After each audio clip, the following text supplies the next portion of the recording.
Ikigo cy'igihugu cy'iteganyagihe Meteo Rwanda gisobanura ko mu bihe nk'ibi umwaka wa 2016 mu Rwanda haguye imvura nyinshi ngo kubera ibihe bya El Nino by'imvura ikabije. Gusa kuri ubu iki kigo kizeza abaturage ko nta mvura izagwa mu Rwanda muri aya mezi. Rero icyo gihe twari turi mu cyagihe cya El Nino. Ubu iyo phase yararangiye. Ubu turi mu gihe cyo hagati no hagati. Ntabwo ari El Nino, ntabwo ari La Nina, nibyo twita neutral conditions. Izo rero iyo tuzirimo ntabwo tuba twiteze imvura nyinshi ihambaye ishobora guteza imyuzure. Iba ari imvura ihagije ishobora kweza imyaka mu gihe cyiza nkuko bikwiye. Rero nta bintu bidasanzwe twitezeho bishobora guterwa n'iyi mvura.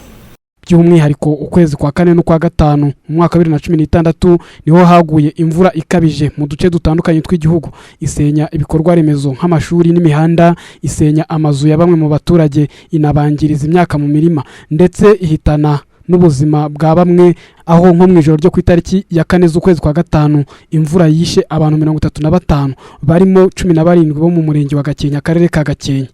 Ikigo cy'igihugu cy'iteganyagihe gitanze ihumure ko muri aya mezi hatazagwa imvura ikabije, nyamara hari abaturage bakemanga ukuri kw'amakuru y'iki kigo kuko ngo hari ibyo gitangaza ntibibe cyangwa hakaba ibyo kitatangaje. Twahirwa Anthony yemeza ko amakuru iki kigo gitangaza agira ukuri ku kigero cya 95%, ariko ngo haracyari inzitizi u Rwanda rwihariye mu kuyatangaza.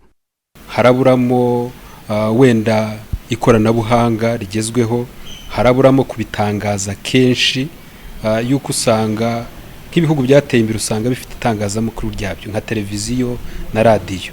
Buri minota 15 ugasanga buri minota 5 cyangwa na 15 ugasanga baratangaza izo mpinduka z'ikirere. Kugeza ubu ngubu urasanga ubwo bushobozi bwo kuba twagira n'ibyo bitangazamakuru ntabwo bwari bwagerwaho neza, tuvuge nka Meteo yo ifite icyo gitangazamakuru. Kuri ubu ikigo Meteo Rwanda cyifashisha itangazamakuru rikoresha amajwi, iry'amashusho n'ibyandika mu mpapuro cyangwa rikorera kuri internet mu gusakaza amakuru y'iteganyagihe. Kuri ubu iki kigo kivuga ko kigiye gutangira kwifashisha amabara mu gutangaza aya makuru ngo mu rwego rwo kurushaho korohereza abaturage kuyasobanukirwa. Urumva ntabwo ari twebwe Meteo gusa, ariko n'ahandi hirya no hino ku isi batangiye kubwemeza kuko bashaka yuko nabwo bukoreshwa ku buryo niba utaboshobora kuba wasoma amagambo ajyanye n'ibyo twatangaje, byibuje ushobora kubona ibara ugahita umenya icyo rimenyesheje, noneho ayo makuru ukahita uyakoresha.